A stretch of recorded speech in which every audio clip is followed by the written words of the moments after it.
Hi friends, TVK கட்சி தொண்டர்கள் ஆசைப்பட்ட மாதிரி சுப்ரீம் கோர்ட் சிபிஐ விசாரணைக்கு உத்தரவு போட்டாங்க. டிவிகே கட்சி தலைவர் விஜய், அவரோட கட்சி நிர்வாகிகள், அணில் குஞ்சுகள், இன்னும் விஜய் ரொம்ப அப்பாவின்னு நம்புற முட்டாள் தமிழ் மக்கள் அனைவருக்கும் வெற்றி கிடைச்சிருக்கு. வாழ்த்துக்கள். டிவிகே கட்சிக்காரங்கிட்ட நான் சில கேள்விகளை கேட்க ஆசைப்படுறேன். இந்த சிபிஐ விசாரணை ரொம்ப சீக்கிரம் அடுத்த மாசம் எலெக்ஷன் டேட் அனௌன்ஸ் பண்றதுக்குள்ள முடிஞ்சிடாது. இன்னும் ரொம்ப நாளா மாச கணக்கில் இழுத்துட்டு போயிட்டே இருக்கணும். நமக்கு விசாரணை சீக்கிரம் முடியுமா வேண்டாமா? அதுக்கு டிஎம்கே காரங்க கோஆபரேட் பண்ண மாட்டாங்க. அப்ப யார் முதல்ல கோஆபரேட் பண்ணணும் இந்த விசாரணைக்கு? டிவிகே கட்சிக்காரங்க இவங்க தான். அதுக்கு அவங்க என்னென்ன பண்ணணும், அதுதான் நான் சில கேள்விகளா இந்த என்னதான் இருந்தாலும் நியாயமான நிகழ்ச்சியில கேட்க ஆசைப்படுறேன். வாங்க நேரடி நிகழ்ச்சிக்கு போயிடலாம்.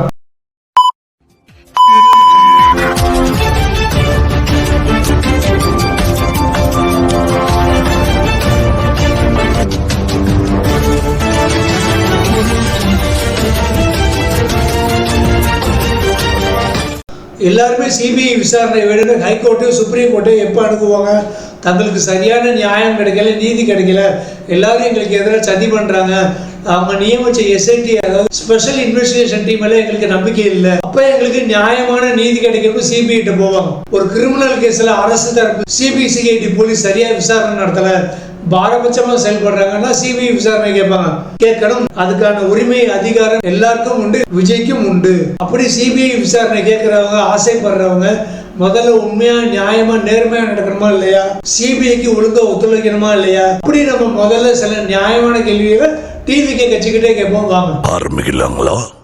என்னுடைய ஃபர்ஸ்ட் கொஸ்டின், கரூர் சம்பவம் செப்டம்பர் 27 சாட்டர்டே நடந்தது இல்லையா? முதல்ல அந்த கரூர்ல பிளான் பண்ணிருந்த மீட்டிங்கே கிடையாது, திருவாரூர்ல தான் டிவிகே பிளான் பண்ணிருந்தாங்க. அதை ஏன் திடீர்னு கரூருக்கு மாத்தினாங்க? ஏன்னா அந்த செப்டம்பர் 27 2 நாள் முன்னாடி கரூர்ல நடந்த திமுக 30 விழாவுக்கு வந்த மக்கள் கூட்டத்தை விட எங்களுக்கு அதிகமான மக்கள் கூட்டம் வரும்னு போட்டி போட்டு கூட்டம் நடத்த தானே? இல்ல உண்மை காரணம் இது இல்லைன்னு டிவிகேவால சிபிஐ கிட்ட நிரூபிக்க முடியுமா? அதேதான் நானும் கேக்குறேன். அடுத்த கொஸ்டின், முதல்ல சிபிஐங்கிற சென்ட்ரல் கவர்மெண்டோட அமைப்பே ரொம்ப லேட்டா தான் விசாரணை நடத்துவாங்க, காலம் கடத்துவாங்க. அஜித்துடைய லாக்அப் பண்ண சம்பந்தமா ஆதவ் அர்ஜுனா ஒரு டிவியில் பேட்டி கொடுத்திருந்தார். இப்ப நீங்க சிபிஐ கொடுத்ததுனால அதுல மூடி மறைக்க சிபிஐ கொடுத்ததே காலம் தள்ளி ஒரு 5 வருஷம் கேஸ் தள்ளி போடுங்கன்னு சொல்றதுதான் சிபிஐ. அதே மாதிரி கட்சி தலைவர் விஜய் ஒரு கூட்டம் சிபிஐ சென்ட்ரல் கவர்மெண்டோட கைப்பாவை தான் ஒரு கூட்டத்தில் பேசிட்டு இப்ப சிபிஐ விசாரணைக்கு கோர்ட் ஓகே சொன்ன உடனே ஏன் மறுக்கவில்லை? அது சிபிஐ ஆர்எஸ்எஸ் பிஜேபியோட கைப்பாவையா தான் இருக்கு. ஏன் நீங்க அங்க போய் ஒளிஞ்சிக்கிறீங்க? எங்களுக்கு சிபிஐ விசாரணை வேண்டாம், ரொம்ப லேட் ஆகும், அதனால ஸ்பெஷல் இன்வெஸ்டிகேஷன் டீமே எங்களுக்கு விசாரணை நடத்தலாம் போதும்னு நேற்று ஏன் சுப்ரீம் கோர்ட்ல டிவிகே லாயர் மறுப்பு தெரிவிக்கல?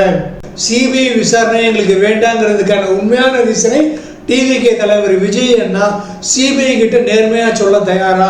இல்ல எங்க விருப்பத்தை மீறி தான் சிபிஐ விசாரணைக்கு அனுமதி கொடுத்திருக்கு, சிபிஐ விசாரணை வேணும்னு சொன்ன 2 பெட்டிஷனர்கள் அவங்க ஃபேக்கு, அவங்க விருப்பமே இல்லாம பெட்டிஷன் கொடுத்திருக்காங்க, அதனால அவங்க பெட்டிஷனை கன்சிடர் பண்ண வேண்டாம், எங்களுக்கு சிபிஐ விசாரணை வேண்டாம்னு உங்களால உங்களுக்கு ஆதரவான ஜட்ஜ்மெண்ட்டுக்கே எதிராக நீங்க அப்பீல் பண்ண முடியுமா?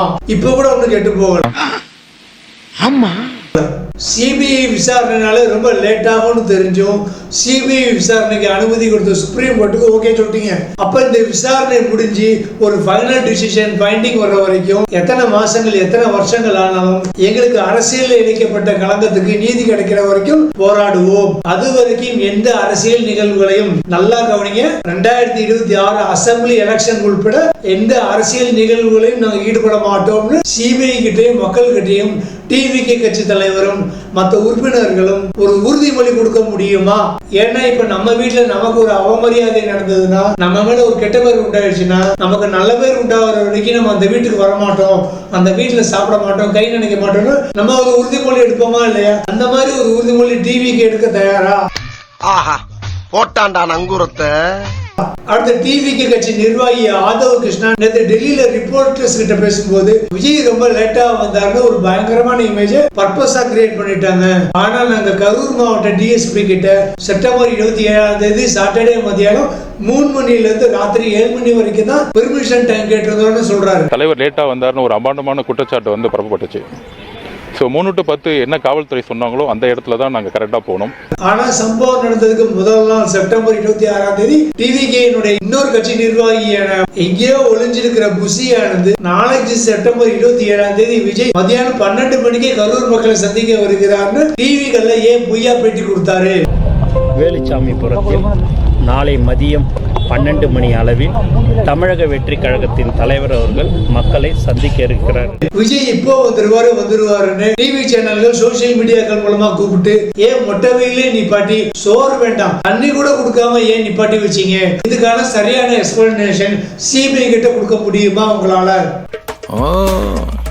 மனசிலாயும் நீங்க கரூர் மாவட்ட டிஎஸ்பிக்கு பிரச்சார கூட்டத்திற்கான பெர்மிஷன் கேட்டு கொடுத்த ப்ரொபோசல் லெட்டர் அப்படியே கொஞ்சம் கூட எந்த எடிட்டிங் சாஃப்ட்வேர் மூலமா எடிட் பண்ணாம சிபிஐ கிட்ட ஹேண்ட் ஓவர் பண்ண தயாரா? இது மட்டும் இல்லாம நீங்க ஏற்கனவே நடத்தின மதுரை விக்கிரவாண்டி திருச்சி மாநாடு பிரச்சார கூட்டங்களுக்கும் சம்பந்தப்பட்ட மாவட்ட டிஎஸ்பிகளுக்கு பெர்மிஷன் கேட்டு கொடுத்த ப்ரொபோசல் லெட்டர், உங்க கட்சியினோட பிரச்சார கூட்டங்களுக்கான பிளான் ஷெட்யூல் லிஸ்ட் போட்டுப்பீங்களே அந்த லிஸ்டே நீங்க எடிட் பண்ணாம நீங்க பெர்மிஷன் கேட்ட டைம் நீங்க வந்த டைம் எல்லாத்தையும் கொஞ்சம் கூட எடிட் பண்ணாம சிபிஐ கிட்ட ஒப்படைக்க தயாரா? அதே மாதிரி உங்க கட்சி தலைவர், உங்க கட்சி துணை தலைவர், மாவட்ட செயலாளர், வட்ட செயலாளர், சதுர செயலாளர், முக்கோண செயலாளர் ஆரம்பிச்சு கட்சியினுடைய 2ஆம் 3ஆம் கட்ட தலைவர்கள் எல்லாருடைய மொபைல் போன்கள், லேப்டாப் உள்ளிட்ட அனைத்து தொலைத்தொடர்பு சாதனங்கள், உங்க பிரச்சார வேன், அதுக்குள்ள இருந்த ஹெச்டி கேமராக்கள், அது ஷூட் பண்ண போட்டோக்கள், வீடியோ புட்டேஜ்கள், நீங்க யூஸ் பண்ண ட்ரோன்கள், அது ஷூட் பண்ண வீடியோ புட்டேஜ்கள், போட்டோக்கள் எல்லாத்தையும் கொஞ்சம் கூட டெலீட் பண்ணாம நீங்க சிபிஐ கிட்ட நேர்மையா ஒப்படைக்க தயாரா? மொபைல் போன்கள் வேண்டாம், சைபர் கிரைம் மூலமா உங்க மொபைல் போன்களை ட்ரேஸ் பண்றதுக்கான உங்களுக்கு வந்த கால்கள், நீங்க பண்ண கால்கள், நீங்க பண்ண மெசேஜ்கள், உங்களுக்கு வந்த மெசேஜ்களை ட்ரேஸ் பண்றதுக்காக இஎம்ஐ நம்பராவது கொடுக்க தயாரா? இன்னைக்கு அடிக்கிற அடியில மூஞ்சி முகரையெல்லாம் பஞ்சர் ஆயிரணும். அடுத்து மக்களுடைய சேஃப்டி தான் முக்கியம், மக்களுடைய சேஃப்டி தான் முக்கியம்னு பேசுறேன். உங்க கட்சி தலைவர் நடத்தின கட்சியுடைய மாநாடுகள், பிரச்சார கூட்டங்களுக்கு வந்த மக்களுக்கு, குறிப்பா பெண்களுக்கு, குழந்தைகளுக்கு வாட்டர் கேன்கள், ஃபுட்டு, நிழல்ல உட்கார்றதுக்கான வசதி, சாமியான பந்தல் இதெல்லாமே ப்ரொவைட் பண்ணீங்களா?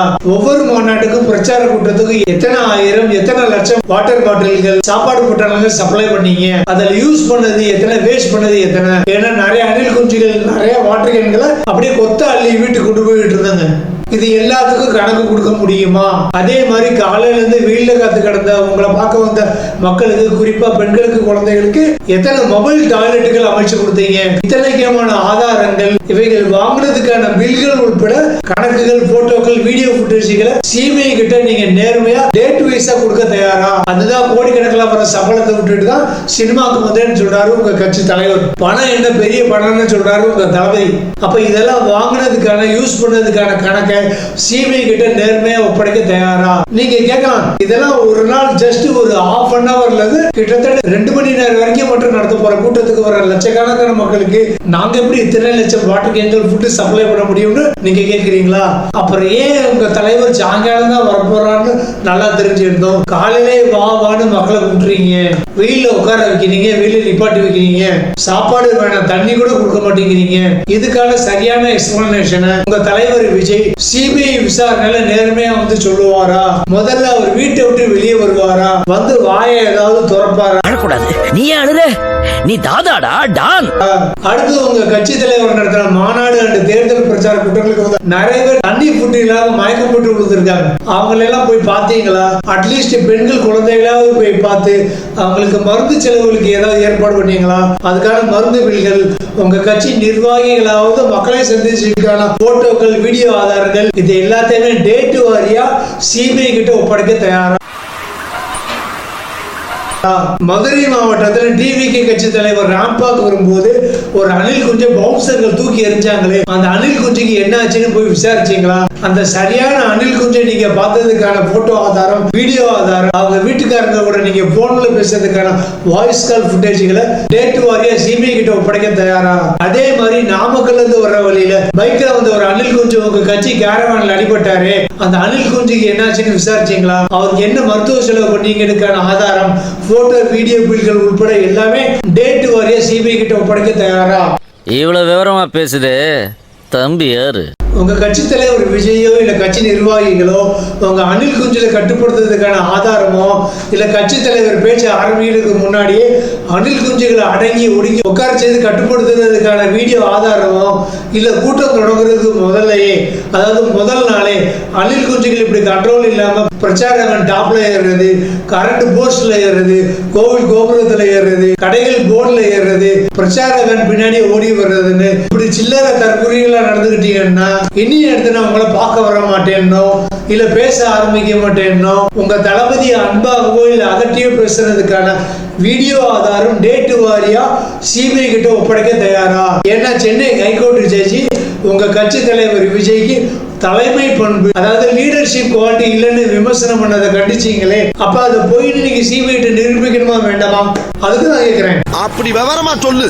அடுத்து சுப்ரீம் கோர்ட்டுக்கு சிபிஐ விசாரணை வேணும்னு கேட்டு உங்க கட்சியே இல்லாத 2 தனி நபர்கள் பெட்டிஷன் போட்டிருந்தாங்களே, அதாவது மனைவி இழந்த ஒருத்தர் தன்னுடைய மகனை இழந்த இன்னொருத்தர் 2 பேர் பொய்யா கையெழுத்து போட்டு சுப்ரீம் கோர்ட்டை ஏமாத்த பார்த்திருக்காங்களே, இவங்க 2 பேரும் உங்களுடைய இன்ஃபுளுயன்ஸ் அல்லது பிஜேபியோட இன்ஃபுளுயன்ஸ் அல்லது ஏடிஎம்கேயோட இன்ஃபுளுயன்ஸ்னால தான் இப்படி பண்ணலன்னு உங்களால சிபிஐ நிரூபிக்க முடியுமா? 11 பேர் கிடைச்சாச்சு. Team ready, match start.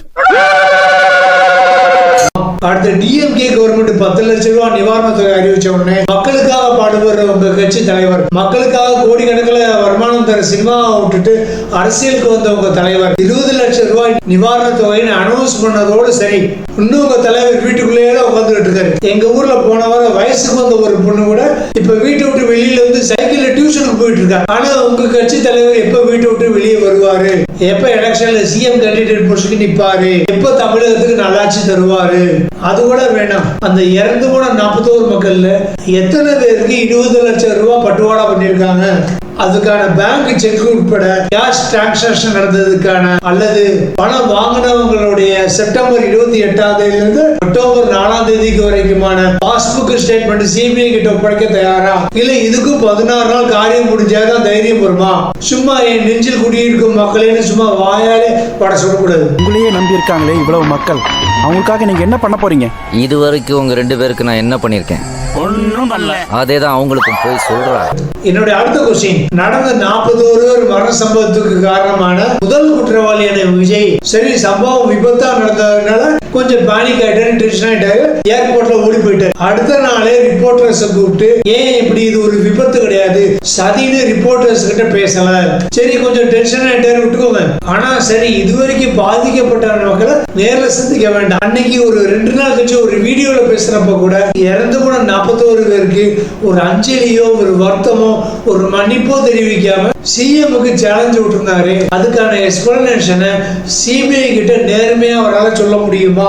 இதே மாதிரி போலீஸ் விசாரணையில 24 பேர் இறந்து போயிருக்கிறாங்க. அந்த 24 பேரோட குடும்பத்துக்கும் நீங்க சாரி சொன்னீங்களா? தயவு செஞ்சு சாரி சொல்லிருங்க. அது வேற வாயி, இது நார வாயி. அடுத்து ஃபைனலா ஒரு கொஸ்டின் ஆதவ் அர்ஜுனாட்ட கேக்குறேன். சம்பவம் நடந்த 2வது நாளே நேபாள புரட்சி இலங்கை புரட்சி மாதிரி தமிழ்நாட்டுல அரசாங்கத்துக்கு எதிராக ஒரு புரட்சியை வெடிக்கணும் ஒரு ரெவல்யூஷன் போஸ்ட் போட்டீங்களே, அந்த போஸ்டை ஏன் தைரியமா நீங்க முதல்ல போட்டீங்க? யாரோட இன்ஃப்ளூயன்ஸ்னால போட்டீங்க? அப்புறம் ஏன் அந்த போஸ்டை நீங்க பயந்து டெலீட் பண்ணீங்க? இதுக்கான எக்ஸ்பிளனேஷனை நீங்க சிபிஐ கிட்ட தைரியமா சொல்ல தயாரா? இதுதான் நான் டிவிகே தலைவர், டிவிகே கட்சி நிர்வாகிகள், அணில் குஞ்சுகள் இவங்க எல்லார்ட்டும் நான் கேட்க விரும்புற கேள்விகள். அப்ப புரியல, இப்ப புரியுது, இப்ப புரியுது. இதுல ஒரு முக்கியமான விஷயத்தை கவனிக்கணும். சுப்ரீம் கோர்ட் சிபிஐ விசாரணைக்கு உத்தரவு போட்டதை தங்களோட வெற்றியை நினைச்சு டிவிகே கட்சிக்காரங்க ரொம்ப அப்பாவித்தனமா கொண்டாடிட்டு இருக்காங்க. அப்பாவி அணில் குஞ்சுகளுக்கு சப்போர்ட் பண்ணி Facebookல போஸ்ட் போட்டுக்கிட்டு இருக்காங்க. ஆனா உண்மைக்கு இது டிவிகே கிடைச்ச டாப்பா இல்ல பிஜேபி இவங்களுக்கு வச்சிருக்கிற ஆப்பா? அதான் இப்ப நம்ம பார்க்க போறோம். ஐயோ எல்லா பக்கம் அணக்கட்டான். சரி உள்ளே ஒரு ரவுண்டு போவோம். கத்தி வேற வச்சிருக்க விடமாட்டான் போல் இருக்கு. ஏன்னா இந்த சுப்ரீம் கோர்ட் சிபிஐ விசாரணை மேல முழு நம்பிக்கை இல்லாதனாலதான் இந்த சிபிஐ டீமை மானிட்டைஸ் பண்றதுக்காகவே அஜித் ரஸ்தோகிங்கிற எக்ஸ் சுப்ரீம் கோர்ட் ஜட்ஜி தலைமையில ஒரு கமிட்டியை உருவாக்கி இருக்காங்க. அது மட்டும் இல்லாம இந்த உத்தரவு ஒரு இடைக்கால உத்தரவு தான், ஃபைனல் ஜட்ஜ்மெண்ட் கிடையாது. நாளைக்கே தமிழ்நாடு கவர்மெண்ட் இந்த ஜட்ஜ்மெண்ட்டுக்கு எதிராக ஒரு அப்ஜெக்ஷன் ஃபைல் பண்ணி நான் மேற்சொன்ன விவரங்கள் எல்லாம் அவங்களும் தகுந்த ஆதாரத்தோடு ப்ரொடியூஸ் பண்ணி அப்பீல் பண்ணாங்கன்னா இந்த சிபிஐ விசாரணைக்கான உத்தரவை மகேஸ்வரி உட்பட இதே 2 ஜட்ஜிகள் மறுபடியும் சுப்ரீம் கோர்ட்ல ரத்து பண்ண வாய்ப்பு இருக்கு. ஏன் அடுத்த 2026 எலெக்ஷன் வர்றதுக்கு முன்னாடியே பிஜேபியும் டிஎம்கேவும் மறுபடியும் ஒரு இணக்கமான ஃப்ரெண்ட்ஷிப்க்கு வந்துட்டாங்கன்னா அப்புறம் இந்த சிபிஐ ரிப்போர்ட்டோட நிறமே மாறிடும். ஏன்னா இப்பதான் இதே மாதிரி ஒரு கேஸ் நம்ம பார்த்தோம். ஒரு 4-5 மாசத்துக்கு முன்னாடி நடிகர் ஸ்ரீகாந்தும் டாக்டர் விஷ்ணுவர்தனுடைய தம்பியும் ஒரு கொகைன் கேஸ்ல மாட்டாங்க. அதுக்கப்புறம் நிறைய மேட்டர்கள் வெளியே வந்து சோசியல் மீடியால பயங்கரமா பேசிக்கிட்டு இருந்தாங்க. அப்ப நம்ம டிஎம்கே உதயநா மேல எல்லாருக்கும் பயங்கரமா டவுட் வந்தது. அப்ப நம்ம சிஎம் நேரம் டெல்லிக்கு போறாரு, பயங்கரமான மீட்டிங் நடக்குது. அதுக்கப்புறம் அந்த கொகைன் கேஸ் அப்படியே காணாம போச்சு. இதை பத்தி எந்த சோசியல் மீடியாக்களும் பேசுறது கிடையாது. அவங்க எல்லாரும் நல்லா ரிலாக்ஸா சந்தோஷமா உட்காந்துட்டு இருக்காங்க. சோ இதே மாதிரி ஒரு முடிவு நாளைக்கு இந்த விசாரணையிலேயே வெளிப்பட வாய்ப்பு இருக்கு. நாளைக்கு என்ன வேணாலும் நடக்கலாம். அடுத்து ஒரு முக்கியமான பாயிண்ட், இப்போ எல்லாம் மக்கள் எல்லாருக்குமே தெரியும், இந்த சிபிஐங்கிறது முன்னால உள்ள மாதிரி ரொம்ப நேர்மையான ஒரு அமைப்பு கிடையாது. இந்த சிபிஐ, இடி, இன்கம் டாக்ஸ் மாதிரி அமைப்புகள் இப்ப எல்லாம் சென்ட்ரல் கவர்மெண்டோட கைப்பாவைகள் ஆயிடுச்சு. அது சிபிஐ, ஆர்எஸ்எஸ், பிஜேபியோட கைப்பாவையா தான் இருக்கு. ஏன் நீங்க அங்க போய் ஒளிஞ்சுக்கிறீங்க? இந்த அமைப்புகளை இப்ப சென்ட்ரல் ஆட்சி பண்ற கட்சி தன்னுடைய விரோதி கட்சிகள் மாநிலத்தில் ஆட்சி பண்ணாங்கன்னா அவங்கள மிரட்டி அடக்கி ஒடுக்குறதுக்காக தான் இப்ப இந்த சிபிஐ மூலமா டிஎம்கேக்கு பிஜேபி பிரஷர் கொடுக்க வாய்ப்பு இருக்கு. அதனால பிஜேபிக்கு ஒரே கல்லுல 2 மாங்கா. ஒருவேளை சிபிஐ விசாரணையும் ஃபைண்டிங்ஸும் டிஎம்கேக்கு ஆப்போசிட்டா இருந்தா டிஎம்கேவை எலெக்ஷன் டேத்துல மிரட்டி பணிய வைக்கலாம். இல்ல சிபிஐ விசாரணை அண்ட் ஃபைண்டிங்ஸ் டிவிகே கட்சிக்கு எதிராக இருந்தா விஜயை மிரட்டி பணிய வைக்கலாம். அவரை ஈஸியா என்டிஏ அலையன்ஸுக்குள்ள கொண்டு வரலாம். அதுக்காக தான் பிஜேபி பிளான் பண்ணி டிவிகேவே கேட்டாலும் இந்த கேஸ்ல ஒரு பிஜேபி லாயர் உள்ள வந்து கேஸ்ல ஆஜராகி சிபிஐ விசாரணைக்காக பெட்டிஷன் போட்டிருக்காரு. அதுக்கு ஏற்ற மாதிரி பிஜேபியோட கூட்டாளியான ஏடிஎம்கேவும் 2 ஃபேக் பெட்டிஷனர்களை ரெடி பண்ணி சிபிஐ விசாரணைக்காக பெட்டிஷன் ஃபைல் பண்ண வச்சிருக்காங்க. சோ பிஜேபி அண்ட் ஏடிஎம்கே இந்த 2 பேருமே விஜயை டாமினேட் பண்ணி டிஎம்கேக்கு முன்னால அவங்கள முந்திக்கிட்டு விஜய் அவங்க கட்சிக்குள்ள இழுக்கிறதுக்கு முன்னாடி விஜயை தங்களோட கண்ட்ரோல்ல கொண்டு வர்றதுக்காக தான் இப்படி ஸ்டெப்ஸ் எடுத்திருக்காங்க.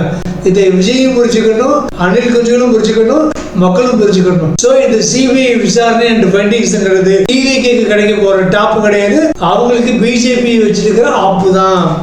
ஓகே டிவிகே கட்சிக்காரங்களே, இதுதான் நான் கேட்கறேன்னு நினைக்கிறேன் கேள்விகள். இதெல்லாம் நீங்க சிபிஐ கிட்ட நேர்மையா செஞ்சீங்கன்னா உங்க கட்சி தலைவர் வயசு பிள்ளை மாதிரி வீட்டிலேயே உட்காந்துக்கிட்டு இருக்காம வீட்டை விட்டு வெளியே வந்து சிபிஐ விசாரணை அட்டன் பண்ணி வாயத்தோடு ஏதாவது 2 வார்த்தை பேசினாருன்னா நீங்க உண்மையான நிரபராதிகள் நிரூபிச்சீங்கன்னா நானே அடுத்த 2026 அசம்பிளி எலெக்ஷன் நடக்கும்போது இப்ப நான் கேரளாவில் இருக்கேன். இங்க இருந்து நான் மட்டும் இல்லாம எர்ணாகுளத்தில் இருக்கிற என்னோட அக்கா பசங்க 2 பேரையும் அவங்க கூட இன்னும் 100 கேரள அணில் குஞ்சுகளையும் என்னோட செலவுலேயே தமிழ்நாட்டுக்கு கூட்டிட்டு வந்து விஜய்க்கு கள்ள ஓட்டாவது போட வைக்கிறேன்.